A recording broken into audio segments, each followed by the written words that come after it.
কোনো ব্যক্তি যদি গোসলখানার ভিতরে টয়লেটে আলাদা ব্যবস্থা করে এবং সেটি দেয়াল দিয়ে পৃথক না করে, তাহলে কি সেই গোসলখানায় ওযু করা মাকরুহ হবে? স্বামী স্ত্রী দুজনেই যদি জান্নাতে যায়, তাহলে তারা কি এক জান্নাতে থাকবে নাকি আলাদা জান্নাতে থাকবে? গর্ভকালীন সময়ে সরকার থেকে যে ভাতা দেওয়া হয় তা নেওয়া জায়েজ আছে কিনা? প্রেমিক প্রেমিকা অতি গোপনে কাউকে না জানিয়ে আল্লাহকে সাক্ষী রেখে বিয়ে করে, এই বিয়ে জায়েজ কিনা না জায়েজ? কাজের এই ব্যস্ততার ভিতরে কিভাবে আল্লাহর প্রিয় বান্দা হতে পারবে একটু দয়া করে জানাবেন। প্রেম করে বিয়ে করেছি, আমার বিয়েতে কাজী আর একজন মাত্র সাক্ষী ছিল, বাবা মাকে উপস্থিত ছিলেন না, আমার বিয়ে হয়েছে কিনা? এক সাক্ষীতে কি বিয়ে শুদ্ধ হয়? হাদিসে আছে বিবাহের অনুষ্ঠানে দব বাজিয়ে হামদনাদ গাওয়া যাবে। দুজন আলেম এই হাদিসকে এক স্থানে অস্বীকার করেছেন এবং অন্য স্থানে রহিত হয়ে গেছে বলেছেন। বিষয়টি বিস্তারিত জানতে চাই। অস্বীকার করলে কি কাফের হবেন? সময়ের অভাবে জুমার নামাজ 2 রাকাত পড়লে নামাজ হবে কিনা? প্রাপ্তবয়স্ক মেয়েকে হাই স্কুলে ছেলেদের সাথে পড়ানোর বিধানটা যদি জানিয়ে বাধিত করতেন। প্রেমিক প্রেমিকা অতি গোপনে কাউকে না জানিয়ে আল্লাহকে সাক্ষী রেখে বিয়ে করে, এই বিয়ে জায়েজ কিনা না জায়েজ? আল্লাহকে সাক্ষী রেখে বিয়ে করলে বিয়ে হবে না ভাই, সাক্ষী রাখতে হবে মানুষকে। সাক্ষী কাকে রাখতে হবে? এটা হলো অতিভক্তি চোরের লক্ষণ। মানুষের কাছ থেকে লুকিয়ে আল্লাহকে সাক্ষী বানাতে চাওয়া, এটা হলো অতিভক্তি করে চুরি করে যে চোর, এটা হলো সেই রকম। আল্লাহই বলে দিয়েছেন দুজন সাক্ষীর উপস্থিতিতে বিয়ে সম্পাদন করতে, সেখানে লুকোচুরি করতে গিয়ে, চুরি করে বিয়ে করতে গিয়ে মানুষকে না জানাইয়া চুপে চুপে আল্লাহকে সাক্ষী বানাতে যাচ্ছেন, এটা হলো অতিভক্তি করা চোরের মতো। বিধায় এভাবে কখনো বিয়ে বিশুদ্ধ হবে? অনেক যুবক যুবতীরা এ ধরনের ফালতু কাজ করেন, মনে করেন যে আল্লাহ নিজে সাক্ষী। আল্লাহ তাআলা কোরআনে কারিমে সূরা মুনাফিকুনের মধ্যে মুনাফিকদের চরিত্র বলতে গিয়ে বলেছেন এরকম, তারা আল্লাহকে সাক্ষী রেখে বলে আমরা সাক্ষ্য দিচ্ছি, আল্লাহকে সাক্ষী রেখে বলছি আমরা মুসলমান। আল্লাহ তাআলা বলছেন আয়াত নাযিল করে যে আল্লাহ তাআলা সাক্ষ্য দিচ্ছেন যে তোরা মুনাফিক। অতএব আল্লাহকে সাক্ষী বানিয়ে আপনি অন্যায় কাজ করবেন, হারাম কাজ করবেন বা ভুল পদ্ধতি আপনি অ্যাপ্লাই করবেন, সেটা কখনো সঠিক হতে পারে না। বিধায়ভাবে বিয়ে বিশুদ্ধ হবে না, এটা জিনা হবে। কোরআন হাদিস পড়ে একজন আলিম হয়ে এনজিওর টাকা দিয়ে ব্যবসা করা কি যাবে? আলেম কেন, সকল মুসলমানের জন্যই এই বিধান যে সুদি লোন নিয়ে তিনি ব্যবসা করা তার জন্য হালাল হতে পারে। কোন আলেম যদি এই কাজ করেন সেটা আরো ন্যাক্কারজনক যে তিনি আলেম হয়ে কোরআন হাদিসে সুদকে হারাম করেছে, তিনি একজন অনুসরণীয় মানুষ হয়ে যদি সে সুদের কারবার করেন, সুদের লোন নেন, সেটা সাধারণ মানুষ লোন নিলে যে গুনাহ হবে তার চেয়ে কম গুনাহ হবে না, বরং তার অপরাধের মাত্রা আরো বেশি হবে, কারণ তিনি আলেম। বিধায় কোনো মুসলমান সুদের কারবার করতে পারে না, সুদি লোন নিতে পারে না। সুদি লোন নিয়ে ব্যবসা বাড়াবেন, সুদি লোন নিয়ে গরু কিনে আপনি টাকা পয়সাওয়ালা হয়ে যাবেন, এই স্বপ্ন ছেড়ে দেন। আল্লাহ তাআলা সুদের বিরুদ্ধে যুদ্ধের ঘোষণা দিয়েছেন, সুদকে ধ্বংস করবেন। ইয়ামহাকুল্লাহুর রিবা, ধ্বংসাত্মক কর্মকাণ্ড এবং অপরাধগুলোর ভিতরে আবার মহাপাপের মধ্যে, আবার বড় মহাপাপের মধ্যে একটা হলো সুদ। সুদের সবচাইতে 70টা খারাপ দিক আছে, এর মধ্যে সবচাইতে সাধারণ খারাপ দিক হলো নিজের মায়ের সাথে জিনা করার চাইতেও জঘন্য কাজ সুদ। নিজের মায়ের সাথে জিনা করার সাথে। ভাইরা আমার, অতএব কোন মুসলমানের সুদের কারবারে জড়াতে পারে? আমরা গরিব থাকবো তবুও সুদের কারবারে জড়াবো, আল্লাহর কাছে এর জন্য জবাবদিহি করতে হবে। কিয়ামতের ময়দানে মাতালের মতো সুদখোররা এরকম ভাবে লাফাতে থাকবে, উদ্ভট আচরণ করতে থাকবে, সবাই দেখে বুঝবে এরা দুনিয়াতে সুদখোর ছিল। আল্লাহ তাআলা এই হারাম থেকে আমাদেরকে বেঁচে থাকার তৌফিক দান করুন। কোন ব্যক্তি যদি গোসলখানার ভিতরে টয়লেটে আলাদা ব্যবস্থা করে এবং সেটি দেয়াল দিয়ে পৃথক না করে, তাহলে কি সেই গোসলখানায় ওযু করা মাকরুহ হবে? দেখুন, টয়লেটের যদি আলাদা ব্যবস্থাপনা না থাকে এবং আলাদা কোনো টয়লেটের যে প্যান আছে বা আপনার কমোড আছে, এই কমোড থেকে ওযুর যে টেপ বা গোসলের যে জায়গা, এটার মধ্যে যদি আলাদা কোনো পার্টিশন না থাকে, তাহলে ওটার ভিতরে ওযু করলে ওযু হয়ে যাবে। কিন্তু ওখানে ওযু না করে বাহিরে ওযু করা উত্তম, যেহেতু ওযুতে বিসমিল্লাহ বলা লাগে, আর ভিতরে ওখানে নাপাক জায়গা বিসমিল্লাহ বলা যাবে না। কিন্তু তারপর যে কেউ ওযু বা গোসল করে, ওযু বা গোসল হয়ে যাবে, হবে না ব্যাপারটা এমন না, কিন্তু অনুত্তম হবে। তবে সেখানে ওযু গোসল করলে বিসমিল্লাহটা মনে মনে বলবে, টয়লেটের ভিতরে মুখে উচ্চারণ করবে না। প্রাপ্তবয়স্ক মেয়েকে হাই স্কুলে ছেলেদের সাথে পড়ানোর বিধানটা যদি জানিয়ে বাধিত করতেন। দেখুন, কোন প্রাপ্তবয়স্ক মেয়েকে কোন প্রাপ্তবয়স্ক ছেলের সাথে পাশাপাশি বসিয়ে পাঠদান করা, সহশিক্ষা বেপরদা অবস্থায়, এটা ইসলামী শরীয়ত দৃষ্টিকোণ থেকে নাজায়েজ এবং গুনাহের কথা। এর মাধ্যমে আমাদের সমাজ, আমাদের পরিবার ধ্বংসের দিকে চলে যাবে। এটাতে আমাদের কারোর কোনো কল্যাণ আসবে। যারা মনে করে যে এগুলো উন্নতির পথে বাধা, হুজুরদের সমস্ত ফতোয়ার কারণে দেশ পিছিয়ে যাবে, মানুষ পিছিয়ে যাবে, তারা যে মিথ্যুক, তারা যে মিথ্যাবাদী, তার প্রমাণ হলো ভিকারুন্নেসা নুন, আর তার প্রমাণ হলো নটর ডেম কলেজ। একটা মেয়েদের আরেকটা ছেলেদের, এগুলোতে পড়ালেখার মান কি খারাপ না ভালো? পড়ালেখার মান ভালো না? ভিকারুন্নেসা নুন থেকে পড়ে পড়ে মেয়েরা যোগ্যতার স্বাক্ষর রাখছে না? নটর ডেমে পড়ে পড়ে ছেলেরা যোগ্যতার স্বাক্ষর রাখছে না? তাহলে ছেলে মেয়েকে একাকার করে না ফেললে দেশ আগাবে না, উন্নত হবে না। এর চাইতে মিথ্যা কথা আরেকটা হতে পারে? বরং আলাদা আলাদা রাখলে দেখি পড়ালেখার মান ভালো হয়। নটর ডেম এবং ভিকারুন্নেসা সেটারই প্রমাণ করে। ঠিক না বে ঠিক? ভাইরা আমার, এদেশে পর্দাহীন করে ফেললে মনে হয় মানুষকে আগায় দিতে পারবে, উন্নত করতে পারবে। গত কিছুদিন আগে, বোধহয় 1-2 বছর আগে, আমাদের দেশে, সারা দেশে মেডিকেল ভর্তি পরীক্ষায় একজন আপাদমস্তক বোরকা পরিহিত নারী, একজন পর্দানসীন নারী, তিনি প্রথম স্থান অধিকার করেছেন।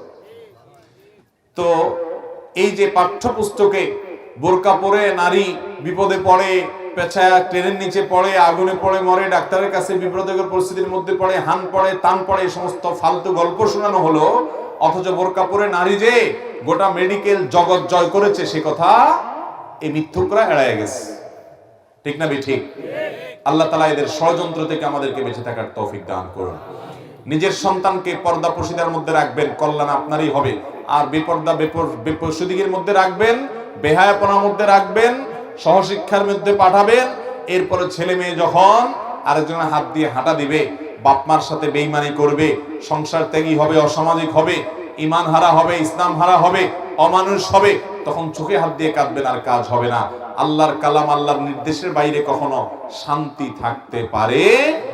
অতএব আমরা আল্লাহর বিধান মেনে চলবো, আল্লাহর বিধানের বাইরে চলবো, সবাই মেনে চলবো তো ইনশাআল্লাহ। আল্লাহ তাআলা আমাদের সবাইকে আমল করার তৌফিক দান করুন। ভুলবশত মসজিদে পা দিয়ে ঢুকলে কি হবে? বাম পা দিয়ে ঢুকলে কি হবে?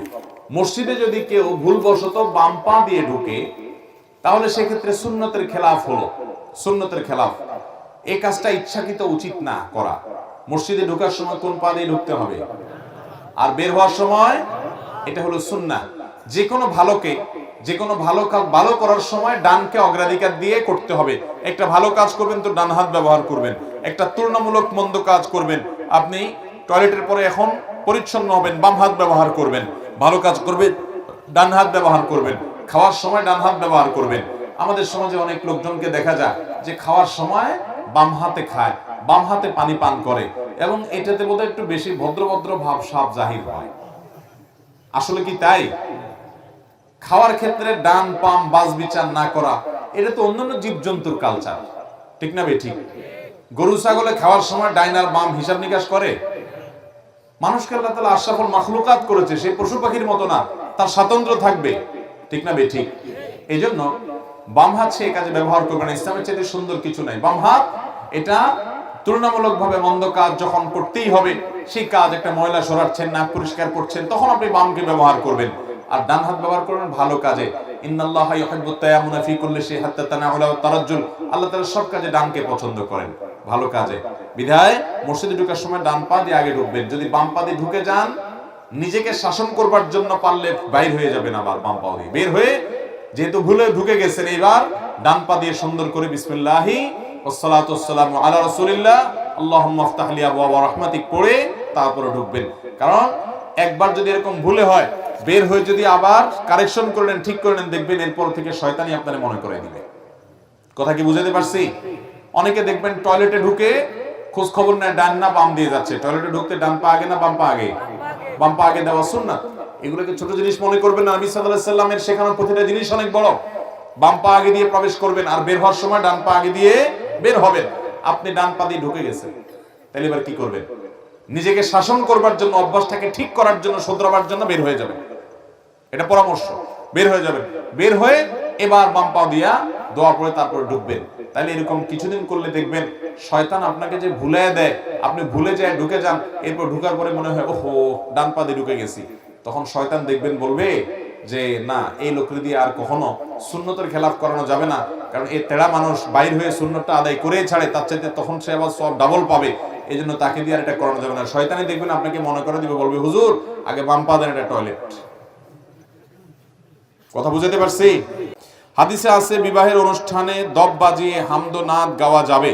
দুজন আলেম এই হাদিসকে এক স্থানে অস্বীকার করেছেন এবং অন্য স্থানে রহিত হয়ে গেছে বলেছেন। বিষয়টি বিস্তারিত জানতে চাই। অস্বীকার করলে কি কাফের হবেন? এটা এমন কোনো বিষয় না যেটা অস্বীকার করলে কাফের হয়ে যাবে। এটা হলো প্রথম কথা। দ্বিতীয় কথা হলো, নবী করিম সাল্লাল্লাহু আলাইহি সাল্লাম বিয়ের অনুষ্ঠানে ছোট ছোট বাচ্চাদের কিছুটা খালি গলায়, যে গানের কথার ভিতরে খারাপ কিছু নাই এরকম গান মুখে গাওয়া জায়েজ করেছেন, এবং সেই সাথে দপ, যেটার এক পাশ লাগানো আছে চামড়া বা কিছু দিয়ে ঢোলের মতো, কিন্তু অপর পাশ খোলা আছে। ঢোল হলো দোনো পাশ লাগানো আছে, এটার এক পাশ খোলা আছে। আওয়াজ দিলে ঢোলের মতো এরকম আওয়াজ হবে না, কিছুটা কাছাকাছি হতে যেতে পারে। তো এই জাতীয় যেটাকে দপ বলা হয়, এই দপ বাজানোর অনুমতি নবী সাল্লাল্লাহু আলাইহি ওয়াসাল্লাম দিয়েছেন। এটাকে অস্বীকার করার কিছু নাই, তবে ওই যে দপ হতে হবে এর বেশি নয়, এবং ছোট বাচ্চারা করবে এটা, এবং সেটা হবে গানের কথামালার ভিতরে খারাপ কিছু থাকবে না। বিয়ের মধ্যে এতটুকু আনন্দ করা জায়েজ আছে। কিন্তু আমরা আজকাল যেটা করি, এখন কোন বিয়ে বক্স ভাড়া করে ব্যান্ড পার্টি এনে ধুমধাড়াক্কা গান বাজানো ছাড়া আজকাল হয় না।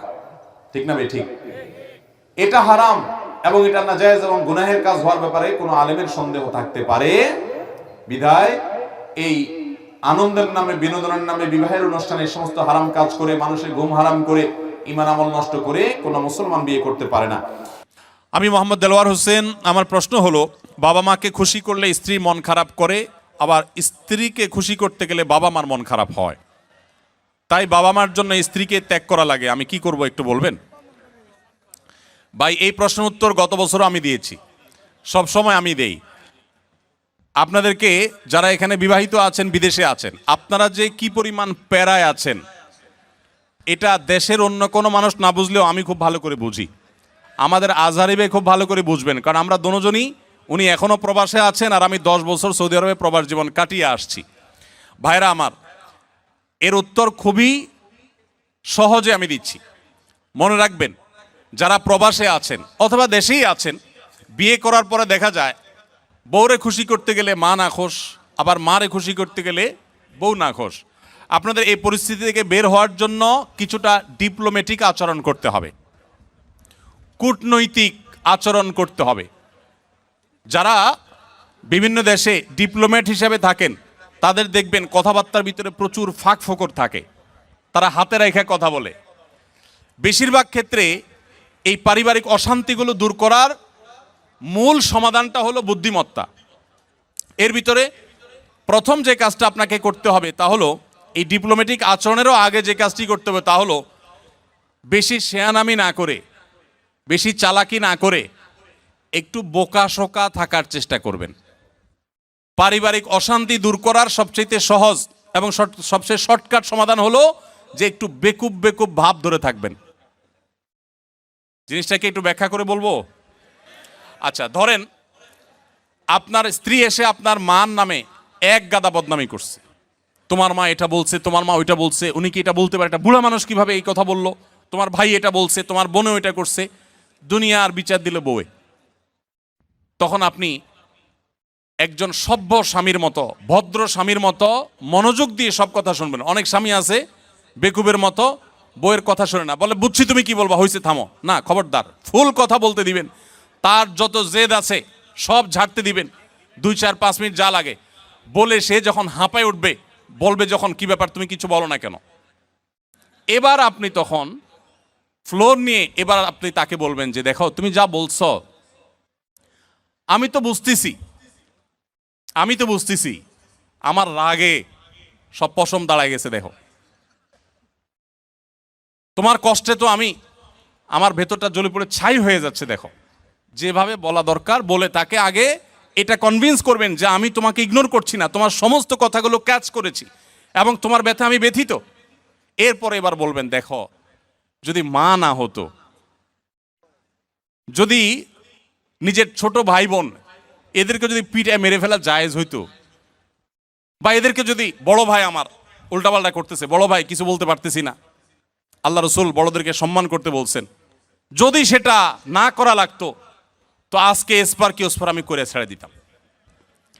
এরকম 2-4টা কথা যখন বলবেন, বউ দেখবেন তার যে গিয়ারে ছিল সেখান থেকে একদম হাফ গিয়ারে চলে আসছে, এখনো কিছুটা থাকবে।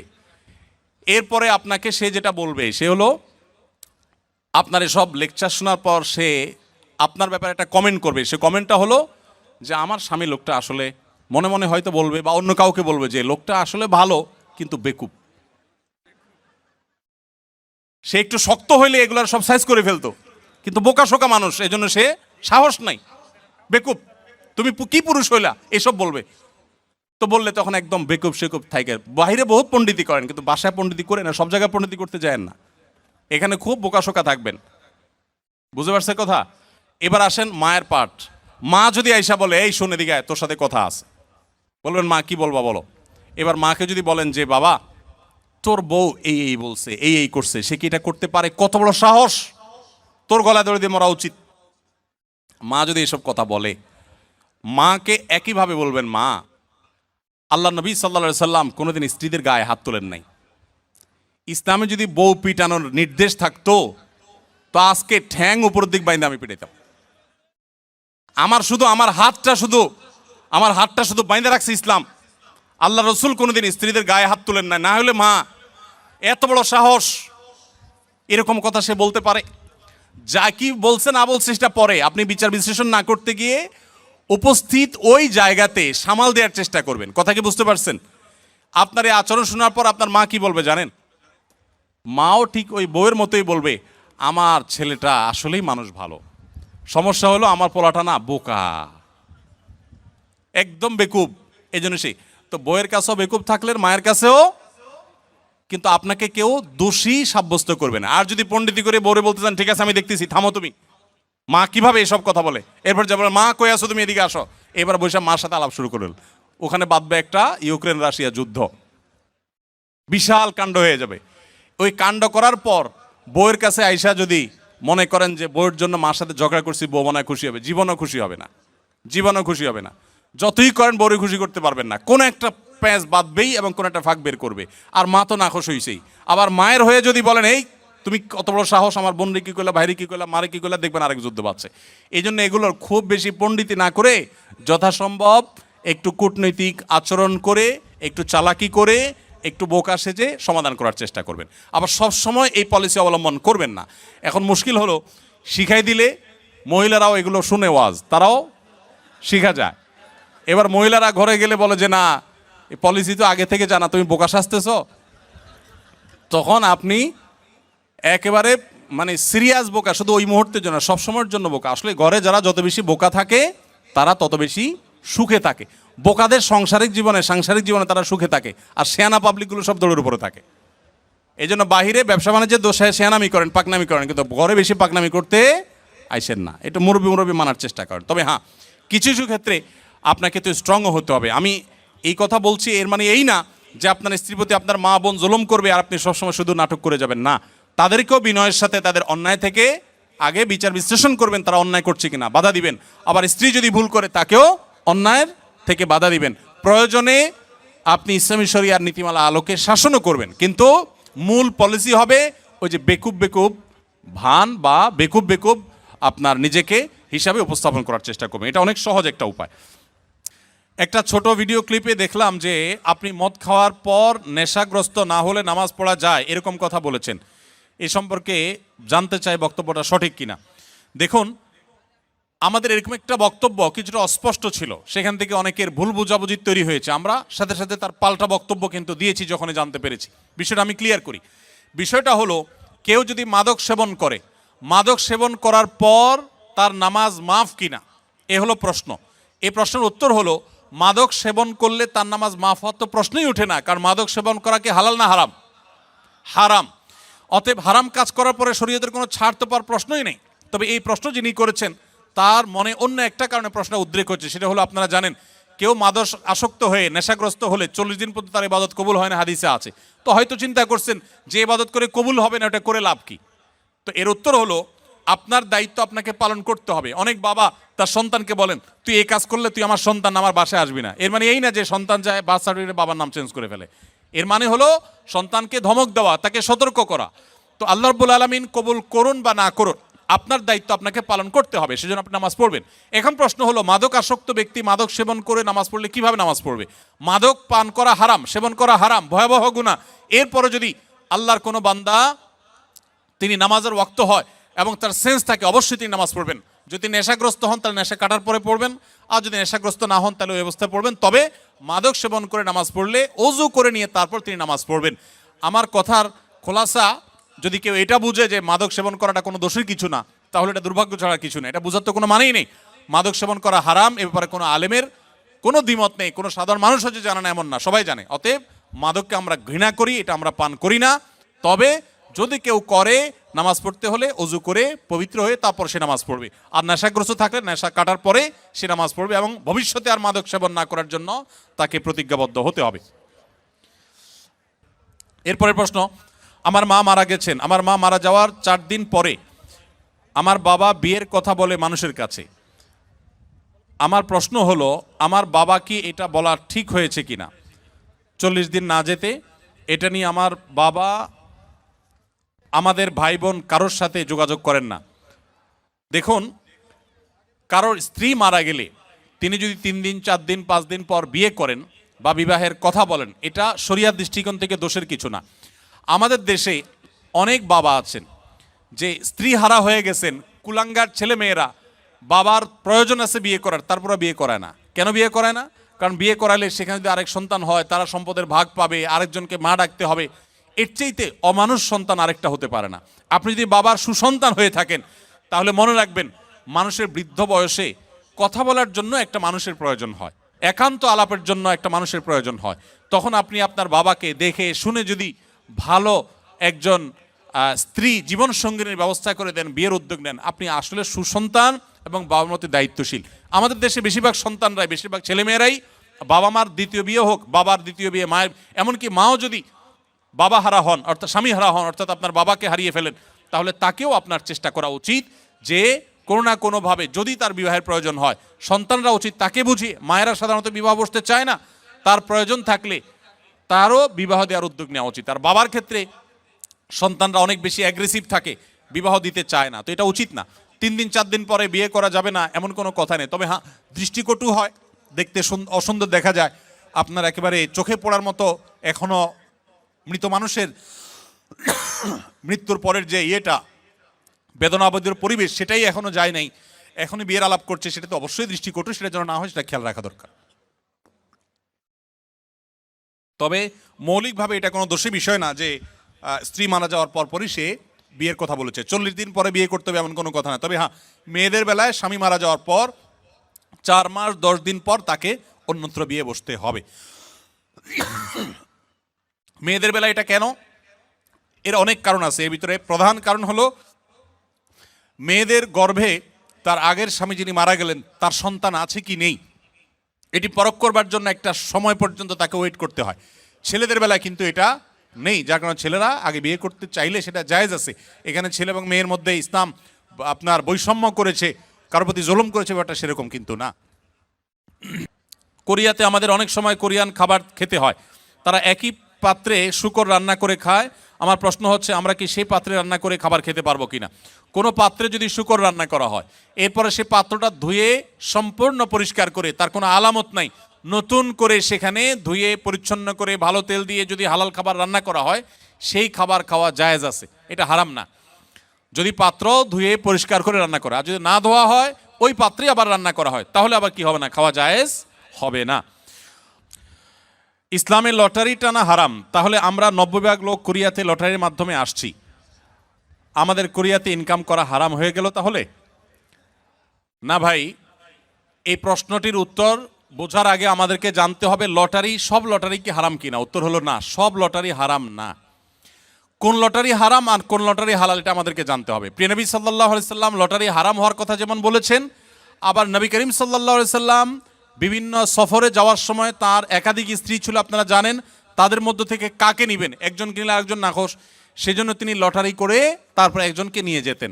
তাহলে নবী সাল্লাল্লাহু আলাইহি সাল্লাম লটারি করা নিষেধ এটা যেমন বলেছেন, আবার লটারির অপশনও রেখেছেন। তাহলে কোনটা হালাল আর কোনটা হারাম? এর উত্তর হলো, দেখুন, যেখানে আপনি ইনভেস্ট করবেন, 10 টাকা দিয়ে একটা লটারির কার্ড কিনেছেন, বা 20 টাকা 50 টাকা এনি অ্যামাউন্ট, এটা দিয়ে আপনি একটা কার্ড কিনেছেন।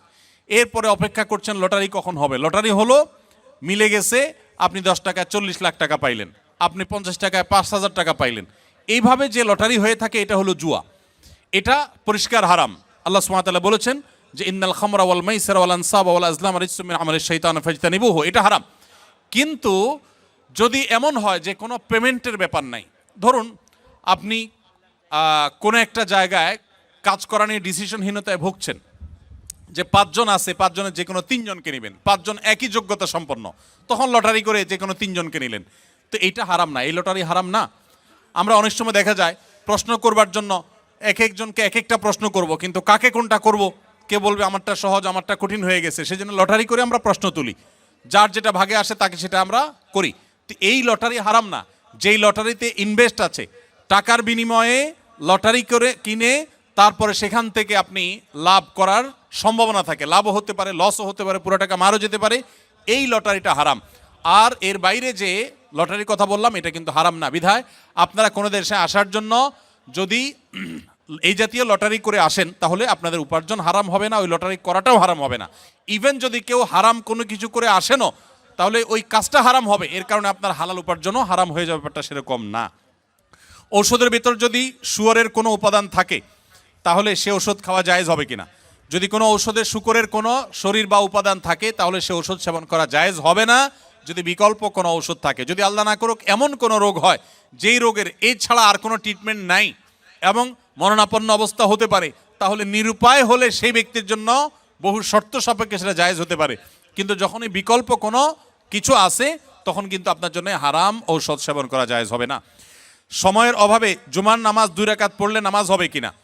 আপনারা যারা প্রবাসে আছেন, অনেকে এমন পরিবেশে আছেন যে খুব বেশি সময় পান না, তাহলে চট করে জুমার নামাজ 2 রাকাত আদায় করেছেন, শুধু জুমার ফরজ 2 রাকাত আদায় করেছেন, আগে পরে সুন্নত পড়েন নাই, এটা জায়েজ হতে পারে নিরুপায় ব্যক্তির জন্য, কিন্তু এটাকে নিয়মিত সিস্টেম বানিয়ে ফেলানোর মতো কাজ করা উচিত না। হ্যাঁ, যদি এমন হয় যে আপনার আসলে কিছুই করার নাই, বাধ্য হয়ে অনেকটা নিরুপায় হয়ে আপনাকে এটা করতে হয়, তাহলে আপনি শুধু 2 রাকাত পড়লেও ওয়াক্তের ফরজ আদায় করেছেন, এটুকু তো অবশ্যই বলা যাবে। আর সুন্নতগুলো আগে পরে ফাঁক ফকর দিয়ে হইলেও পড়ার চেষ্টা করা দরকার, কিন্তু কোনো কারণে যদি পড়তে না পারেন তারপর আপনি জুমার নামাজ পড়েছেন, এটা বলা যাবে ইনশাআল্লাহ। এরপরে প্রশ্ন হলো, সুন্নি মুসলমান ও শিয়া মুসলমান সম্পর্কে জানতে চাই, এ ধরনের মুসলমানদের সম্পর্কে মৌলিক ধারণা পেতে চাই। দেখুন, সুন্নি হলেন কোরআন এবং নবী করিম সাল্লাল্লাহু আলাইহি সাল্লামের সমস্ত হাদিসগুলো, বিশুদ্ধ সূত্রে বর্ণিত সমস্ত হাদিসগুলোকে যারা মানে, নবী সাল্লাল্লাহু আলাইহি সাল্লাম এবং তার সকল সাহাবী, তার পরিবারবর্গ সবাইকে যারা মানে, এদেরকে বলা হয় সুন্নি। গোটা পৃথিবীতে বেশিরভাগ মুসলমানই সুন্নি, আমরা সবাই সুন্নি আলহামদুলিল্লাহ। বেশিরভাগ বাংলাদেশি, বেশিরভাগ পাকিস্তানি, ভারতীয়, সাবকন্টিনেন্ট, আরব, পৃথিবীতে বেশিরভাগ মানুষই আলহামদুলিল্লাহ সুন্নি মুসলমান। এবং সুন্নি মুসলমানদের বৈশিষ্ট্য হলো তারা কোরআনকে এবং সুন্নাহকে অনুসরণ করে, সুন্নাহ অনুসরণ করার জন্য সুন্নি বলা হয়। আর শিয়া হলো সেই সমস্ত মানুষেরা যারা আল্লাহকে মানে, নবী সাল্লাল্লাহু আলাইহি সাল্লামের নবুয়তকেও মানে, যদিও তাদের একটা গ্রুপ নবী সাল্লাল্লাহু আলাইহি সাল্লামের নবুয়ত নিয়েও সন্দেহ করে। আর এর পাশাপাশি তারা শুধুমাত্র নবী পরিবারের সদস্যদেরকে মানে, সাহাবীদেরকে তারা মানে না, বরং সাহাবীদের সাথে শত্রুতা বিদ্বেষ তারা জ্ঞাপন করে, লালন করে। তো এই কারণে তারা শিয়া এবং আলাদা হয়েছেন। শিয়ারা তারা বিভ্রান্তির দিকে আছেন, শিয়া পন্থাটা বিভ্রান্তির পন্থা, এটা হেদায়েত এবং সত্য থেকে বিচ্যুত। নবী করিম সাল্লাল্লাহু আলাইহি সাল্লাম বলেছেন, আমার পরে তোমরা আমার সুন্নত, আমার খলিফাদের সুন্নতকে আঁকড়ে ধরবা। নবীর সুন্নত এবং আদর্শ যদি কেউ আঁকড়ে না ধরে, সাহাবীদের যদি আদর্শকে কেউ যদি ইগনোর করে, সে কখনো ভালো মুসলমান হতে পারে না। এজন্য আমাদেরকে সতর্ক থাকতে হবে এবং ভালো মুসলমান হতে হলে অবশ্যই কোরআন এবং সুন্নাহ উভয়টাকে অনুসরণ করতে হবে। শিয়াদের মধ্যে কিছু কিছু গ্রুপ আছে যারা বিভ্রান্ত, পরিপূর্ণ ইসলাম থেকে তারা বাহির হয়নি। আবার 2-1টা গ্রুপ আছে তারা আম্মাজান আয়েশার চরিত্রে কালিমা লেপন করে, কোরআনের আয়াত নিয়ে সন্দেহ করে, নবী সাল্লাল্লাহু আলাইহি সাল্লামের রিসালাত নিয়ে সন্দেহ করে তারা ইসলামের গণ্ডি থেকে খারিজ হয়ে গেছেন। আল্লাহ তাআলা আমাদেরকে কোরআন এবং সুন্নাহ উভয়টার অনুসরণ করার তৌফিক দিয়েছেন। আমরা আলে বাইতকে, রাসূলুল্লাহ সাল্লাল্লাহু আলাইহি ওয়াসাল্লামের পরিবারকেও ভালোবাসি, আবার তার সাহাবীদেরকেও ভালোবাসি। আমরা এখানে কোনো বিভক্ত করি না, তারা বিভক্তি করেছে, এ হলো তাদের সাথে আমাদের পার্থক্যের জায়গা। স্বামী স্ত্রী দুজনেই যদি জান্নাতে যায়, তাহলে তারা কি এক জান্নাতে থাকবে নাকি আলাদা জান্নাতে থাকবে? স্বামী স্ত্রী দুজনে যদি জান্নাতে যায়, দুজনকে 2 জান্নাতে দিলে তারা সুখে থাকবে না এক জান্নাত দিলে সুখে থাকবে? কি বলেন? আপনারা যারা বিবাহ করেছেন, স্বামী স্ত্রী দুজনেই আল্লাহ চাহেন তো জান্নাতে দিলেন, দুজনকে আল্লাহ তাআলা 2 জান্নাতে রাখলেন, তো আপনারা কি মানসিকভাবে সুখে থাকবেন? তাহলে কিভাবে এটা প্রশ্ন আসতে পারে বা কিভাবে এই প্রশ্ন উঠতে পারে? মনে রাখবেন, স্বামী স্ত্রী উভয়ে যদি জান্নাতে যান, আল্লাহ তাআলা উভয়কে একসঙ্গে রাখবেন। শুধু তা নয়, জান্নাতে যে হুররা থাকবেন, এই হুরদের সবার নেতৃত্বে থাকবেন তার স্ত্রী। এখন আপনি বলবেন যে অনেক মহিলা আমাদের কাছে প্রশ্ন করে লিখে দেয়। একবার এক মহিলা লিখেছিলেন যে ভাই, এমন একটা আমল শিখিয়ে দেন যে আমলটা করলে আমার স্বামী জান্নাতে আর যা পাক হুর অন্তত পাবে না। তো আমি উত্তরে বলেছি, দেখুন বোন, দুনিয়াতে যেরকম সতীনের প্রতি একটা দুঃখ, কষ্ট, জেদ, ক্ষোভ এটা থাকে, পৃথিবীর সব মেয়েদেরই থাকে। আল্লাহ এভাবে সৃষ্টি করেছেন, কেউ আসলে শেয়ার করতে চায় না, স্বাভাবিক। তবে জান্নাতে মানসিকতাটা এরকম থাকবে না। আল্লাহ তাআলা বলেছেন ওয়ানাজাআনা মা ফি সুদুরিহিম মিন গিল, জান্নাতে অন্তরের যত হিংসা, হাসাদ এগুলো সব আল্লাহ তাআলা বের করে দিবেন, রিফাইন্ড হয়ে যাবে। আপনার এখন মনে হচ্ছে যে আমি কিভাবে এটা সহ্য করব, সেখানে আপনার কাছে এটা কোনো বিষয় মনে হবে না। আর মনে রাখবেন, মূল স্ত্রী মর্যাদা আপনার থাকবে, তাদের সেই মর্যাদা থাকবে না। যাই হোক, তো জান্নাতের এবং দুনিয়ার বিষয়টা সম্পূর্ণ ভিন্ন ভাই। আমরা অনেকে জান্নাতকে দুনিয়ার সাথে তুলনা করি। এক লোক, তিনি ধূমপান করেন, তিনি বলেন যে ভাই, জান্নাতে তো যা চাবে আল্লাহ তাই দিবে, তো আমি তো বিড়ি ছাড়া থাকতে পারি না, জান্নাতে কি আল্লাহর কাছে এটা চাইলে আল্লাহ দেবে কিনা? তো আমার উত্তর হলো, আপনার এই যে বিড়ি বা ধূমপান করার যে, সিগারেট পান করার যে আপনার বদভ্যাস আছে, এই কুরুচি জান্নাতে থাকবে না ইনশাআল্লাহ। আপনার এই কুরুচিটাই কি হয়ে যাবে? চেঞ্জ হয়ে যাবে ইনশাআল্লাহ। অতএব জান্নাতে স্বামী স্ত্রী উভয় যদি যান, তারা একসঙ্গে শুধু থাকবেন তা নয়, বরং তারা স্বামী স্ত্রী হিসাবেই থাকবেন ইনশাআল্লাহ। আল্লাহ আমাদের সবাইকে জান্নাতে একত্র হওয়ার তৌফিক দান করুন। মফিজুল ইসলাম আপনি লিখেছেন, জন্মহার কমে যাওয়ার কারণে একটি দেশের শিক্ষার্থীদের থেকে অর্থের বিনিময়ে শুক্রাণু সংগ্রহ করা হচ্ছে। এজন্য গড়ে তোলা হয়েছে শুক্রাণু ব্যাংক। শুক্রাণু দান বা ক্রয় বিক্রয় করা সম্পর্কে শরীয়ত কি বলে? দেখুন, নিউজটি আমারও দৃষ্টিগোচর হয়েছে।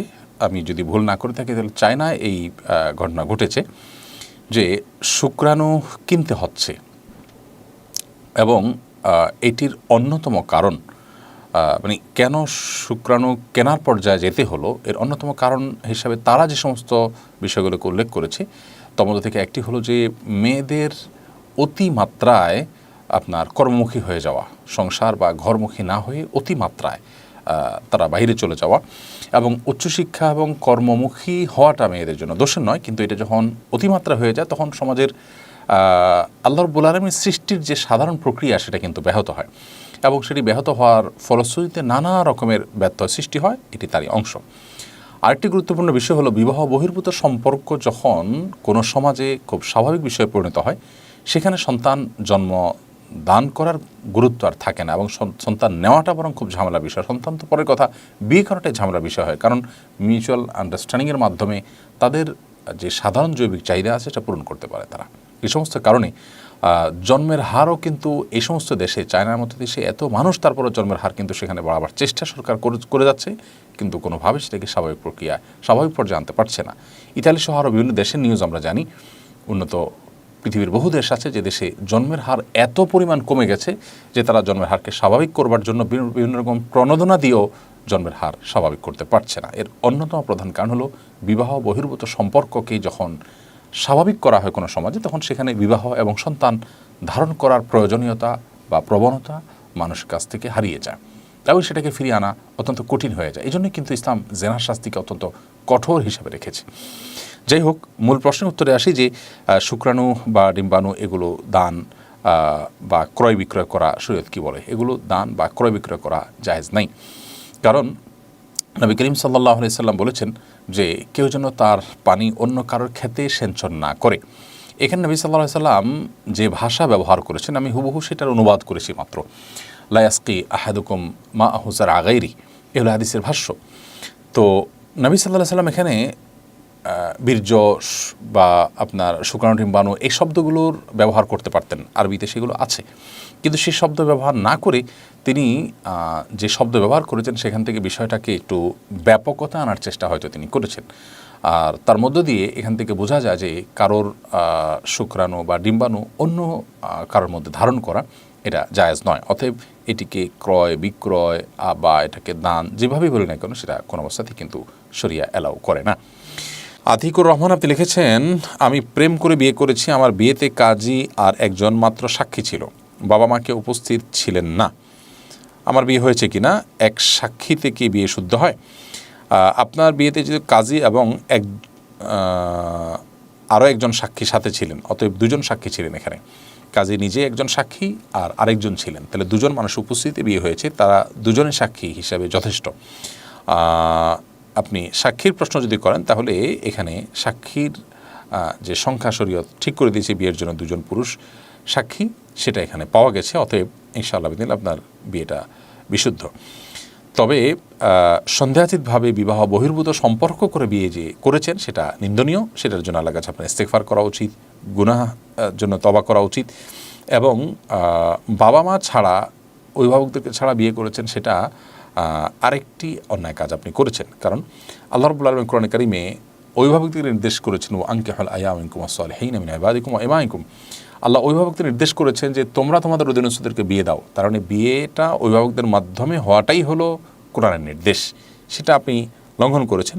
এতে যদিও আপনার বিয়ে হয়ে গেছে, বাট কাজটা আপনি ভালো করেননি, সেজন্য আপনার বাবা মার কাছে যেমন মাপ চাওয়া উচিত, আল্লাহর কাছেও মাপ চাওয়া উচিত।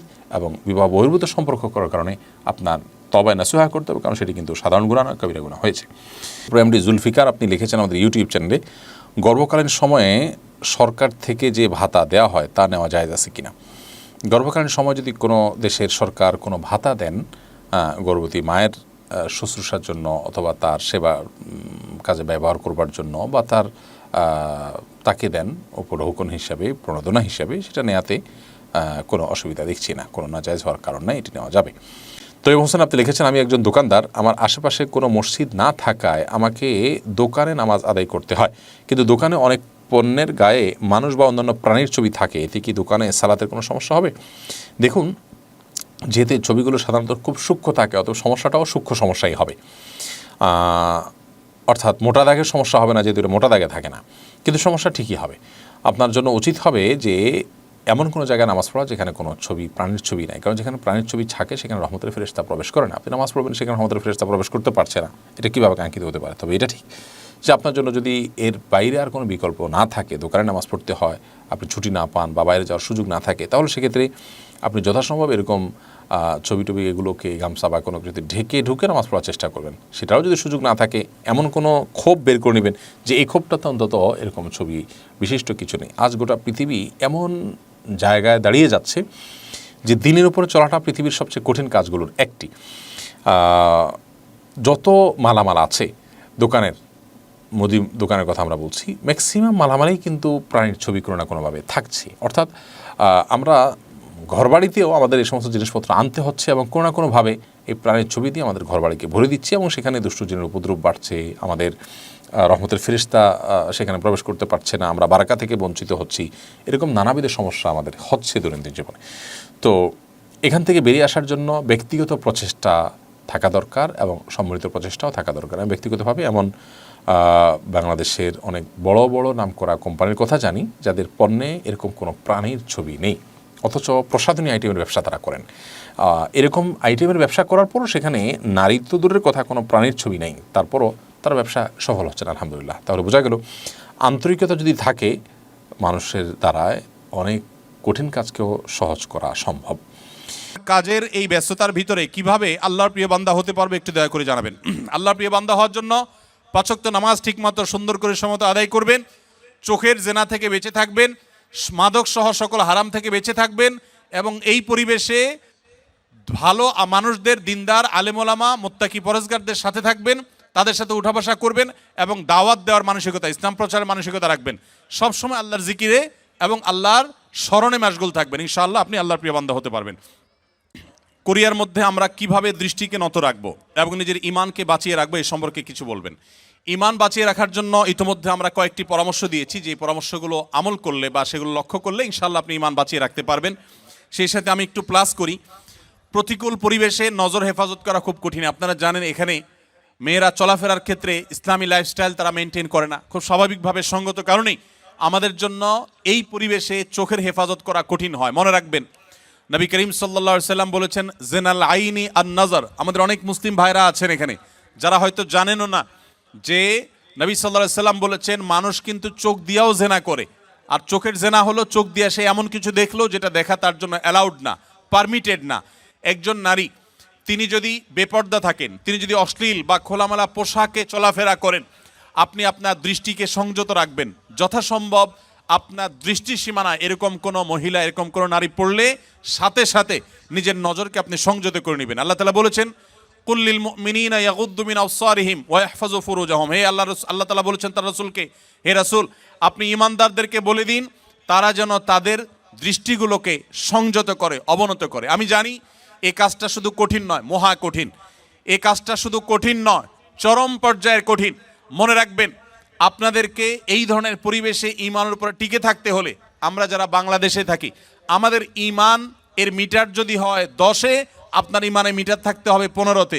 কারণ আপনার এই প্রতিকূল পরিবেশে টিকে থাকা, এটার জন্য আপনার ঈমানের এক্সট্রা পাওয়ারের প্রয়োজন আছে। সো আমি আপনাদেরকে বিনীতভাবে অনুরোধ করতে চাই যে চোখের হেফাজত করার জন্য আপনারা আপ্রাণ চেষ্টা করবেন। মনে রাখবেন, চোখ দিয়া হারাম জিনিস যখন দেখেন হয়তো নগদ আনন্দ পান, কিন্তু স্থায়ীভাবে আপনার কষ্ট, বেদনা, ব্যথা, যন্ত্রণা এগুলো কিন্তু ঠিকই হয়। হয় কি হয় না বলেন?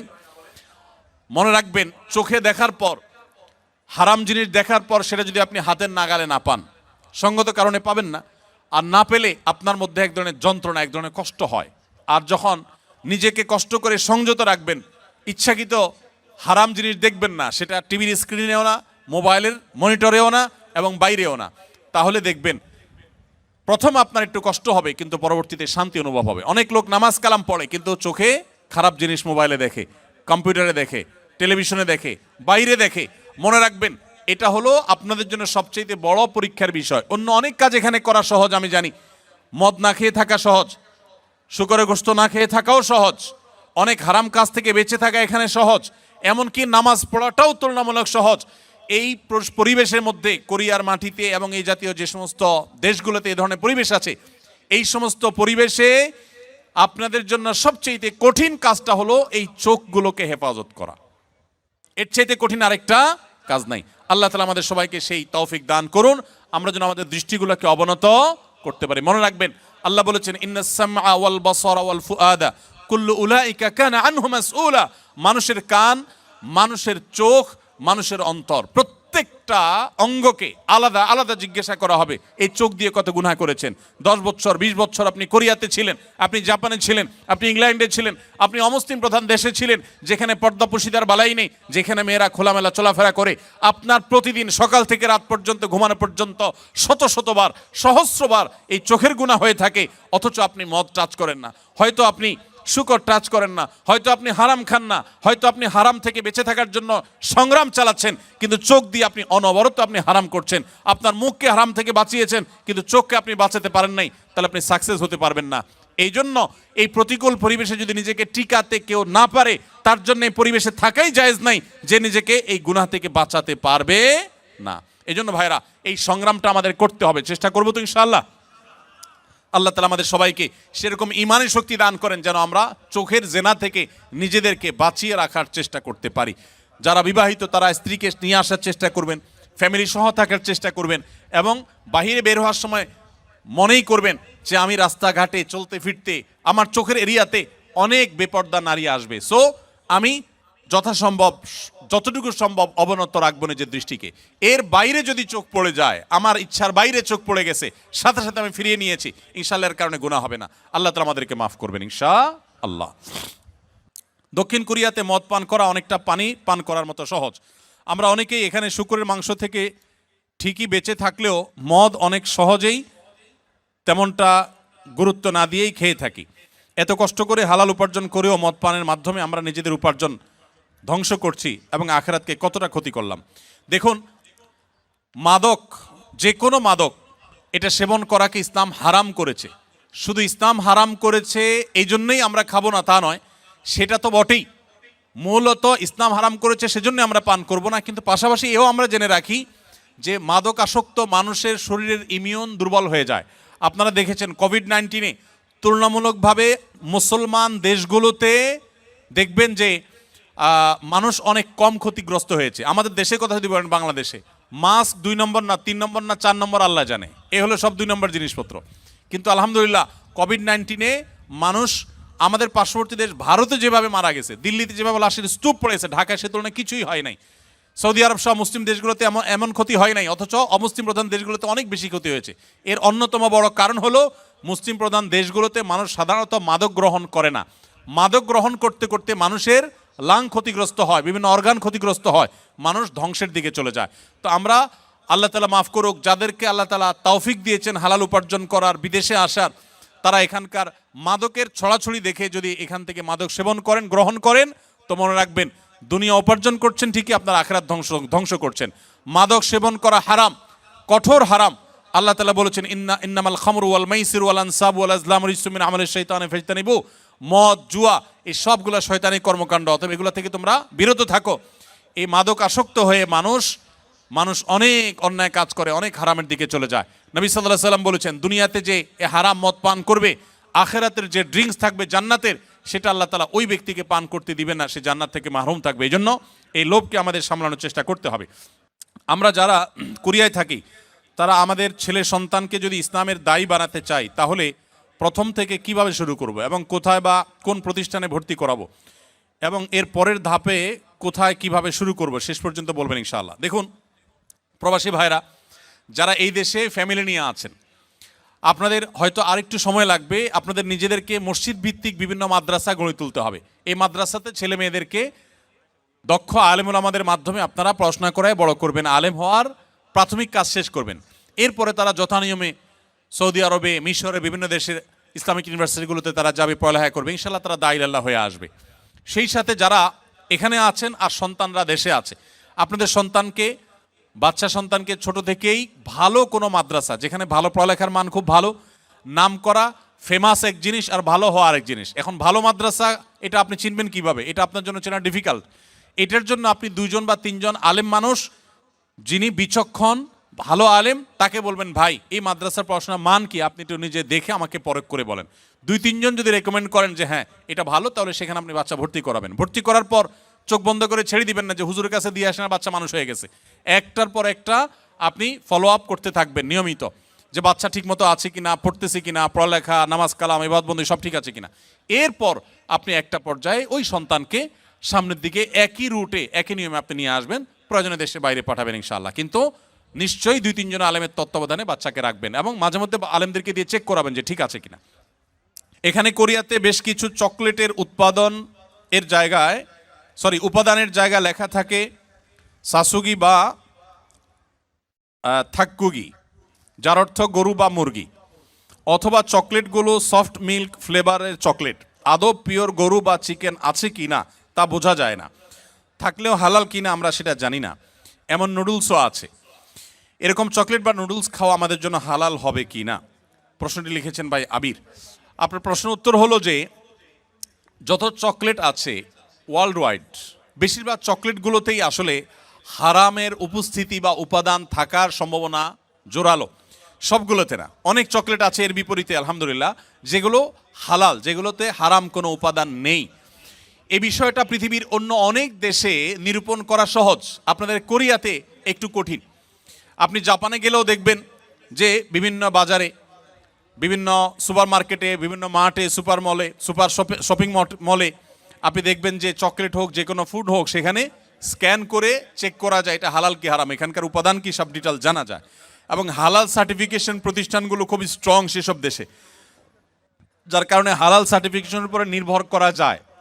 আপনাদের এখানে এখনও সেটা হয় নাই, তবে আলহামদুলিল্লাহ যেভাবে দিন দিন আমাদের প্রবাসী বাংলাদেশি ভাইরা বাড়ছেন, পাকিস্তানি, আরাবিয়ান, অন্যান্য দেশি ভাইরাও দিন দিন আসছেন, আশা করা যায় অচিরেই ইনশাআল্লাহ কোরিয়াতেও হালাল সার্টিফিকেশনের অথরিটি এরকম গড়ে উঠবে, তখন আপনাদের জন্য সহজ হবে। আপাতত যারা এখানে আছেন আমি তাদেরকে বলবো, আপনি এটার উপাদানের মধ্যে সন্দেহপূর্ণ কোনো কিছু থাকলে সেটাকে অ্যাভয়েড করবেন। মনে রাখবেন সন্দেহপূর্ণ বিষয়কে অ্যাভয়েড করাটা খুবই জরুরি একটা বিষয়। যেটা আপনি নিশ্চিত হালাল জানবেন শুধু সেটাই গ্রহণ করবেন, আর যেটাকে সন্দেহ মনে হবে সেটা আপনি অ্যাভয়েড করে চলবেন। চকলেট না খেলে কি আমরা মারা যাব ভাই? কি বলেন? চকলেট না খেলে কি খুব বেশি অসুবিধা হবে আমাদের? অতএব আমরা যথাসম্ভব সন্দেহপূর্ণ খাবার অ্যাভয়েড করে চলবো, তাহলে ইনশাআল্লাহ হারাম থেকে বেঁচে থাকা সহজ হবে। তাবিজ পরা শিরক, কিন্তু কোনো সমস্যার কারণে তাবিজ পড়ে সমাধান যদি হয়, তাবিজ ফেলে দিলে যদি সমস্যা হয়, তাহলে আমি কি করব? দেখুন, তাবিজের ব্যবহার সম্পর্কে আমরা বলেছি। তাবিজের মধ্যে যদি শিরকি কোনো কিছু তাকে সেটা শিরক হওয়ার ব্যাপারে কারোর কোনো দ্বিমত নেই। আর তাবিজের মধ্যে যদি শুধু কোরআনের আয়াত লেখা থাকে, শিরকপূর্ণ কোনো কিছু না থাকে, সেটাকে অনেক উলামায়ে কেরাম জায়েজ বলেছেন। কিন্তু সুন্নাহ যে না, অর্থাৎ তাবিজ ব্যবহার করা যে নবী সাল্লাল্লাহু আলাইহি সাল্লামের আদর্শ সুন্নাহ না, এই ব্যাপারে কোনো আলেমের দ্বিমত করবার কোনো সুযোগ নেই। তিনি কখনো তাবিজ ব্যবহার করেনও নাই, কাউকে দেনও নাই, কাউকে দিয়ে লেখায়ও দেন নাই। তবে তিনি করেছেন ঝাড়ফুঁক করেছেন, বিভিন্ন আয়াত, বিভিন্ন সূরা, দোয়া পড়ে ফু দিয়েছেন, এটা তিনি করেছেন। তো এই ব্যাপারে কোনো সন্দেহ নেই। এবার আসুন, আপনি তাবিজ ব্যবহার করার পর আপনার সুস্থ থাকেন ধরা যাক, আবার খুলে ফেললে আপনি অসুস্থ হয়ে যান, তাহলে আপনি কি করবেন? উত্তর হলো, আপনি সুস্থ থাকেন বা অসুস্থ হন, তাবিজে কাজ করুক বা না করুক, যেটা সুন্নাহ না সেটা আপনি করবেন না। অনেকে আছেন অনেক শিরকি কাজ করেন, শিরকি কাজ করলে তিনি ভালো থাকেন, আবার শিরকি কাজ না করলে তিনি অসুস্থ হয়ে যান। তাদেরকে আমরা বলতে চাই, আপনার সুস্থ অসুস্থতার সাথে বিষয়টা সম্পৃক্ত না, এটা ঈমানের বিষয়। শয়তান অনেক সময় আমাদের উপর অনেক প্রভাব বিস্তার করে আমাদের ঈমান নষ্ট করার চেষ্টা করে। আপনার বরং এই সমস্ত ক্ষেত্রে ছুঁড়ে ফেলে দিয়ে আল্লাহর প্রতি ঈমান আনতে হবে। আপনার ক্ষতি হোক কষ্ট হোক সেটাকে মেনে নিতে হবে, এটা আপনার ঈমানের টেস্ট। অতএব এক্ষেত্রে কোনোভাবেই বিফল হওয়া যাবে না। দাওয়াত দেওয়ার উদ্দেশ্যে কোরিয়ান ভাষা শিখলে সওয়াব হবে কিনা? শুধু সওয়াব হবে, এটা অনেক বড় ইবাদতের বিষয়, অনেক বেশি সওয়াবের বিষয় হবে যদি কেউ দাওয়াতের নিয়তে কোরিয়ান ভাষা শিখেন, যে আমি ভাষাটা শিখলাম, এই ভাষা দিয়ে আমার সুপারভাইজারকে, বিভিন্ন ব্যক্তিকে ইসলামের সৌন্দর্য, ইসলামের বিউটিগুলো আমি তাদের সামনে তুলে ধরবো ইনশাআল্লাহ। এই নিয়তে যদি আপনি শিখেন তাহলে আরো বেশি সওয়াব পাবেন ইনশাআল্লাহ তাআলা। দারিদ্রতা একজন মুসলমানের জন্য অভিশাপ কিনা? আমাদের সমাজে আমাদের নবী সাল্লাল্লাহু আলাইহি সাল্লাম খেয়ে না খেয়ে দিন কাটিয়েছেন, কিন্তু তার দারিদ্রতা বরকত না থাকা আমাদের সমাজে অভিশাপ বলা হয়। প্রশ্নটি গুছিয়ে উপস্থাপন করতে পারলাম না। দেখুন, দারিদ্র এটা কোনো অভিশাপ নয়, আবার ধনী হওয়াটাও কোনো নেয়ামতের বিষয় নয়, এটা ভ্যারি করে। অনেকে ধনী হয়ে জান্নাতে জাহান্নামে যাবে, আবার অনেকে গরিব হয়েও জান্নাতে যাবে। আপনি কি করছেন সেটা হলো বিষয়। অনেক সম্পদ আছে, আপনি সেই সম্পদের অপব্যবহার করেছেন, অন্যায়ভাবে সম্পদ উপার্জন করেছেন, তাহলে আপনার জাহান্নামের যাত্রা আপনি নিশ্চিত করেছেন। আবার যদি কেউ গরিব, সে হারামের দিকে যায় নাই, এই জন্য সে গরিব থেকেছে, তাহলে গরিব থাকার কারণে সে বরং জান্নাতে যাবে ইনশাআল্লাহ তাআলা। এই জন্য জান্নাত এটা গরিবদের ঠিকানা বা জাহান্নাম ধনীদের ঠিকানা বা উল্টা, এরকম কোনো কথা নেই। জান্নাত জাহান্নাম নির্ভর করে মানুষের আমলের উপরে। আপনি ধনী কি গরিব সেটা বিষয় নয়, সম্পদ কিভাবে কামাই করছেন, কোথায় খরচ করেছেন, এটা হলো জান্নাত বা জাহান্নামে যাওয়ার মূল বিষয়। আমাদের প্রবাসীদের জন্য বাংলাদেশে একটা প্রবাসী মাদ্রাসা স্থাপন করার অনুরোধ এবং জোর দাবি জানাচ্ছি। মাশাআল্লাহ, সুন্দর অনুরোধ। প্রবাসী ভাইদের বাচ্চা কাচ্চা নিয়ে অনেক বেশি আপনারা পেরেশান থাকেন, আমরা জানি। আলহামদুলিল্লাহ, অনেকেই এটা উদ্যোগ নিয়েছেন এবং সন্দেহাতীতভাবে এটা প্রশংসনীয় কাজ হবে যে প্রবাসীদের বাচ্চাদের জন্য আলাদা একটা মাদ্রাসা দেওয়া যাক। কিন্তু সেক্ষেত্রে যেটা সমস্যা হবে, যে প্রবাসীদের বাচ্চারা স্থানীয় যাদের বাবা মা দেশে আছেন তাদের বাচ্চাদের সাথে যদি মিশতে না পারে, তাহলে সেক্ষেত্রে আলাদা নতুন নতুন সমস্যা তৈরি হতে পারে। ধরুন, একটা মাদ্রাসা বা একটা স্কুলের সমস্ত স্টুডেন্টই বাপ দেশে নেই, তো বাপ দেশে না থাকার কারণে যাদের বাবা মা দেশে আছেন তাদের সাথে মেশার যে প্রয়োজনীয়তা আছে, তাদের মেশার মাধ্যমে অনেক ভালো কিছু অর্জন হতে পারে। এই জায়গাটাতে একটা গ্যাপ তৈরি হওয়ার আশঙ্কা আছে। তারপরেও সেই গ্যাপ তৈরি না হয় সেরকম কোনো পদ্ধতি অবলম্বন করে কেউ বা কারা করতে পারে। আমরা আমাদের আসন্না ফাউন্ডেশনের যে মাদ্রাসা আছে সেখানে বিশেষ করে প্রবাসী যারা আছেন তাদের বাচ্চা কাচ্চা যদি ভর্তি পরীক্ষায় তারা টিকে যায়, আমরা তাদেরকে বিশেষ গুরুত্বের সাথে ভর্তি করায় থাকি আলহামদুলিল্লাহ। আপনারা যারা নিজেরা প্রবাসে আছেন আর সন্তান দেশে আছেন, আপনাদেরকে আমি বলতে চাই, প্রবাসীদের জন্য মাদ্রাসা হোক বা না হোক, এটাতে ভালো দিক থাকুক বা না থাকুক, আপনাদের দীর্ঘদিন পর্যন্ত এভাবে প্রবাসে পড়ে থাকা ঠিক না, এটা ভালো করে জেনে রাখবেন। অনেক প্রবাসীরা আছেন 10 বছর 20 বছর 25 বছর বিদেশে পড়ে থাকেন, কারণ টাকার নেশা এমন এক জিনিস, এটা সহজে কাটে না। দেশে যাওয়ার পরে প্রিয়জন আত্মীয় স্বজন ছেলে মেয়ের মধ্যে থাকার পরে মায়া হয়, তাদের প্রতি মায়া হওয়ার পরে বলে না আর ফিরে যাব না। এরপর কয়দিন পরে যখন টাকা পয়সা যেগুলো সাথে নিয়ে গেছে এগুলো আস্তে আস্তে শেষ হওয়া ধরে, এবার বলে না আরেকবার যাই কোন রকম 6 মাস 1 বছর থেকে এবার চলে আসবো। আইসা আবার যখন টাকার গন্ধ পাওয়া শুরু করে তখন আর যেতে চায় না, শুধু মরণটা বাকি রেখে অনেকে দেশে যায়, যে ঠুস করে মরে কবরে চলে যায়। দুঃখজনক। প্রবাসী ভাইরা, হয় ফ্যামিলিকে সাথে নিয়ে থাকবেন, আর না হলে একটা নির্দিষ্ট সময় কিছু পুঁজি সংগ্রহ করে ভিসার টাকা দায় দেনা পরিশোধ করে দেশে যে কিছু করার চেষ্টা করবেন। লম্বা সময় পর্যন্ত বউ বাচ্চা দেশে রাখবেন। অনেক প্রবাসীরা ভাইরা আছেন যাদের ছেলে মেয়েরা মানুষ হয় না, এর অন্যতম কারণ হলো টাকা পয়সা দিয়েই তো মানুষ হয় না। বাবার স্নেহটা অনেক বেশি দরকার। বাবা যদি না থাকেন অনেক সময় সন্তান দেখা যায় যে সে পরিমাণ সৎ পথে আসতে পারে না, তো সেদিকটা আপনারা খেয়াল রাখবেন। বাথরুমে অজু করলে অজু হবে কিনা? বাথরুমে যদি অজু করেন সেক্ষেত্রে অজু হয়ে যাবে, অজু হওয়া নিয়ে কোনো সন্দেহ নাই যে অজু হবে না। তবে যদি বেসিন এবং কমোড এর মধ্যে কোনো পার্টিশন না থাকে, টেপ এবং কমোড বা প্যান ওখানকার মধ্যে যদি কোনো পার্টিশন না থাকে, তাহলে ওই জায়গায় অজু করার সময় মনে মনে বিসমিল্লাহ বলবেন, অজু হয়ে যাবে। তবে উত্তম হয় এই সমস্ত ক্ষেত্রে বাইরে কোনো বেসিন থাকলে সেখানে বিসমিল্লাহ বলে হাত ধুলেন, কুলি করলেন, শুরু করলেন, বাকি কাজ ভিতরে সে শেষ করলেন। কারণ অজুতে বিসমিল্লাহ বলতে হয়, আর টয়লেটে বিসমিল্লাহ বলা নিষেধ, আল্লাহর নাম নেওয়া নিষেধ। সেজন্য আপনি বাইরে বিসমিল্লাহ বলে শুরু করে এরপর আপনি ভিতরে প্রবেশ করেন, এটা হলো সবচাইতে উত্তম এবং সেফ। আমার বয়স 27 বছর, আমি নিজেকে এখন বিয়ের উপযুক্ত মনে করি, তাই দেনমোহরের টাকা জমাচ্ছি, কিন্তু এই অবস্থায় আমার পিতা হজ করার জন্য আমার উপরে আশা করে বসে আছেন। এমত অবস্থায় বাবাকে হজে পাঠালে আমি ফরজ কাজ বিয়ে করতে পারছি না, বিয়ে করলে বাবাকে হজে পাঠাতে পারছি না, এই অবস্থায় আমার করণীয় কি? আমার কামাইয়ের টাকা দিয়ে বাবাকে হজ করানোর বাধ্যবাধকতা আদায় গেছে কিনা? না, সন্তানের টাকা দিয়ে বাবা মাকে হজ করানোর বাধ্যবাধকতা নাই। বাবা মা নিজের সম্পদে হজ করাটা তাদের উপরে ফরজ। যদি তাদের সেই সক্ষমতা না থাকে আপনি চাইলে করাইতে পারেন, না চাইলে কোনো অসুবিধা নাই। কিন্তু মুশকিল হলো আমাদের দেশে বাপ মা এত বেবুজা আর আবদার সব প্রবাসীদের উপরে। দেশে যেগুলো থাকে কোটি কোটি টাকা কামাইলে ওগুলোর প্রতি কোনো আবদার নেই, সব আবদার কার উপরে? প্রবাসীর উপরে। বোনটা বিয়ে দেওয়া প্রবাসী, ভাইটারে বিদেশ নেওয়া প্রবাসী, আমারে হজ করানো প্রবাসী, বাড়িটারে বিল্ডিং বানানো প্রবাসী, সব প্রবাসীর উপরে আবদার বাবা মার।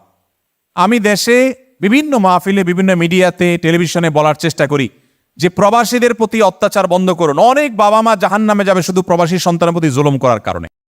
অনেক প্রবাসী ভাইরা আছেন, কিছু জিনিস আছে ইসলামের নির্দেশ না, উনি ইসলাম মনে করে ভুল করে, এরপরে এবার হাউতাস করে, আফসোস করে, মাথা আশ্রায়। আপনাকে ইসলাম বলে নাই আপনি যা উপার্জন করছেন তার সব বাবার নামে পাঠাইতে, ইসলাম কোথাও বলে নাই আপনাকে। হ্যাঁ, আপনার বাবা আপনাকে জমি বিক্রি করে হজে পাঠাইছেন, ওই জমি আপনি কিনে দিতে হবে, আপনার কর্তব্য। আপনার বাবা টাকা লোন করে টাকা হজে পাঠাইছে বা নিজে টাকা দিয়ে পাঠাইছে, আপনি ওই টাকা পরিশোধ করতে হবে, এবং কৃতজ্ঞতা স্বরূপ ছোট ভাই বেড়াদার পারলে তাদেরকে টেনে আনবেন, টেনে উঠাবেন, সেটাও আপনার কর্তব্য। কিন্তু আপনি উপার্জন করে সকল দায় দানা পরিশোধ করছেন, এরপরও আজীবন যত জমি কিনবেন সব বাপের নামে কিনতে হবে, ইসলাম এটা বলে নাই। আপনার জমি আপনি নিজের নামে কিনবেন। এমনকি অনেক প্রবাসী আছে বইয়ের প্রতি মহব্বতের চোটে সব বইয়ের নামে কিনাতে হয়, এরপরে কি হয় পরের লাইন আমরা সবাই জানি। তো আমি আবার নিরুৎসাহিত করছি না, আপনি স্ত্রীকে যেটা গিফট করবেন এমন ভাবে দেন যে এটা নিয়ে এসে চলে গেলেও যাক আমার দুঃখ নেই, কিন্তু যেটা নিয়ে চলে গেলে দুঃখ আছে ওইটা এভাবে দিবেন না।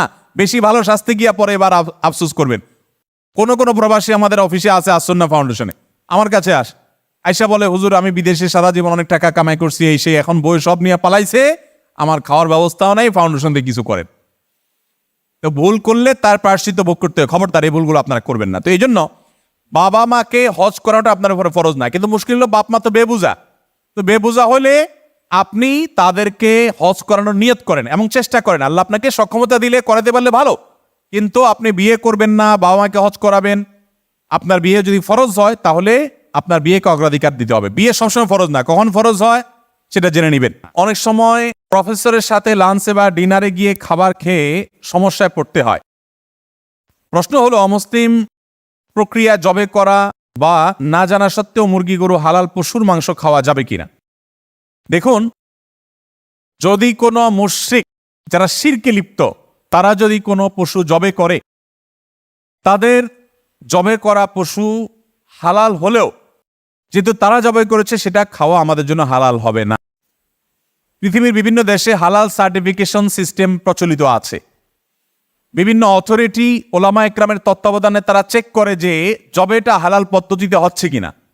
এরকম অথরিটি যদি থাকে এবং তারা যদি নির্ভরযোগ্য হয় তাহলে তাদের সার্টিফিকেট দেখে আপনি সেটা খেতে পারেন। আর যদি এরকম অথরিটি না থাকে তাহলে সেক্ষেত্রে আপনার নিজ দায়িত্বে হালাল হারাম নিরূপণ করে নিতে হবে। যদি সন্দেহপূর্ণ হয় তাহলে সেক্ষেত্রে সন্দেহ পরায়ণতার কারণে বা সন্দেহপূর্ণতার কারণে সেটাকে বর্জন করাটাই হবে তাকওয়ার দাবি।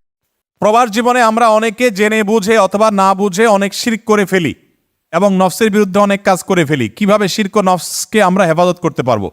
শিরক থেকে বেঁচে থাকা এবং নফসকে হেফাজত করতে পারবেন। দেখুন, প্রবাস জীবনে আমাদের অনেক ভাইরা, বাংলাদেশি ভাইরা, তারা নিজেদের ইমান আমলকে নষ্ট করে ফেলেন প্রবাস জীবনে। এর অন্যতম প্রধান কারণ হলো যে আমরা দিন থেকে দূরে। আমি আপনাদেরকে অনুরোধ করবো, এখানে বিভিন্ন মসজিদ আছে, মসজিদগুলোর সাথে আপনারা লেগে থাকবেন, দিনই কাজের সাথে লেগে থাকবেন, দিনই মেহনতগুলোর সাথে লেগে থাকবেন, তাহলে আপনার ইমান আমল হেফাজত থাকবে। ভালো করে মনে রাখবেন, আপনি প্রবাসে এসেছেন, এদেশের মানুষের মধ্যে অনেক ভালো গুণ আছে না নাই বলেন? এরা অনেক নম্রভদ্র না? এরা চিটারি বাটপারি আমাদের মতো জানে? তাহলে এদেশ থেকে এদের ভালো জিনিসগুলো নিয়ে যাবেন, শৃঙ্খলাটা নিয়ে যাবেন, কিন্তু এদের খারাপ জিনিসগুলো নিবেন না। অনেকে আছে খারাপ জিনিসগুলো নিয়ে যায়। আমার অনেক বোনরা এখানে আছেন, আলোচনা শুনতে আসছেন। আপনাদেরকে আমরা বলতে চাই, 5 ওয়াক্ত নামাজে অভ্যস্ত হবেন। পর্দা ইসলামের বিধান, নারীর সতীত্ব, সম্ভ্রম এবং মুসলমান নারীর ব্যক্তিত্বের ব্যাপার। আপনাকে নিয়ে কেউ বাজে চিন্তা করুক, এটা আপনি চাইবেন না। এখান থেকে এসে বেপর্দা শিখবেন না, পর্দা ধরে রাখবেন। সন্তানদের সময় দিবেন, শুধু অর্থটাকেই বড় করে দেখবেন না, এবং যথাসম্ভব পর্দা, নামাজ, ইবাদত বন্দেগীর উপর সিরিয়াসনেস থাকবেন, সিরিয়াস থাকবেন। আল্লাহ তাআলা আপনাকে দুনিয়া আখিরাতে মঙ্গল রাখবেন ইনশাআল্লাহ বিইذنিল্লাহ। ভিন্ন ধর্মী হওয়ার কারণে মুসলিম কর্মী মালিককে বুঝিয়ে ভিন্ন ধর্মী কর্মী নিয়োগ বাতিল করে দেয়। ধর্মীয় দৃষ্টিতে এর সঠিক বিধান কি? কোন মুসলমান কর্মী তার মালিককে বুঝিয়ে অন্য ধর্মের লোকদের চাকরি খাইয়ে দেওয়া বা তাদের নিয়োগ বন্ধ করে দেওয়া, এটা ইসলামী দৃষ্টিকোণ থেকে কোনো প্রশংসনীয় কাজ না। মুসলমান হিংসুটেক বা কারোর ক্ষতিকর এটা হতে পারে না। নবী করিম সাল্লাল্লাহু আলাইহি সাল্লাম এবং সাহাবায়ে কেরাম তারা কিন্তু বিভিন্ন অন্য ধর্মের অনুসারীদেরকে কর্মী হিসেবে নিয়োগ দিয়েছেন, আবার তাদের অধীনে কাজও করেছেন। হ্যাঁ, আপনি নিজে যদি মালিক হন অথবা মালিক মুসলমান, সেই হিসাবে মুসলমানদের স্বার্থ সংরক্ষণ করবার জন্য তাকে আপনি উৎসাহ দিয়েছেন, উদ্বুদ্ধ করেছেন, সেটা ভিন্ন বিষয়। আগে থেকে তাকে সৎ, নিষ্ঠাবান, ইমানদার কর্মী নিয়োগে উৎসাহ দিয়েছেন, সেটা অবশ্যই প্রশংসনীয় কাজ। কিন্তু আপনি কোনো কর্মীর চাকরি খেয়ে দিলেন, অথবা নিয়োগ বাতিল করে দিলেন, অথবা আপনি হিংসার জায়গা থেকে এই কাজটা করলেন, সেটা অবশ্যই সঠিক বা প্রশংসনীয় কাজ হবে না। আমি কোরিয়াতে আসছি 1.5 বছর আগে, আলহামদুলিল্লাহ এখনো পর্যন্ত 1 ওয়াক্ত নামাজও কাজা হয়নি, কিন্তু ডিউটির সময় মেশিন রেখে আসতে হয়। কোম্পানির মালিক নাস্তিক হওয়ার কারণে নামাজের কথা বললে রাগান্বিত হয়, তাই টয়লেটের কথা বলে গিয়ে নামাজ পড়ি। আমার প্রশ্ন হচ্ছে, মিথ্যা বলার কারণে গুনাহ হবে কিনা? আপনি মিথ্যা বলবেন কেন? টয়লেটে যাবেন, টয়লেটে যাওয়ার কথা বলবেন যেহেতু, অতএব কোথায় যাবেন? টয়লেটে হাজিরা দিবেন, এরপর আপনি নামাজ পড়বেন, তাহলে তার মিথ্যা হলো না? মিথ্যা হয়েছে? আপনি তো টয়লেটে গেছেন, হ্যাঁ আমি টয়লেট করব এটা তো আর বলেন নাই, আপনি টয়লেটে গেছেন তো। আর যদি টয়লেট আসে তাহলে টয়লেটও করলেন একসাথে, নামাজ হয়ে গেল। কিন্তু কোনো অবস্থাতে নামাজ ছাড়া যাবে না।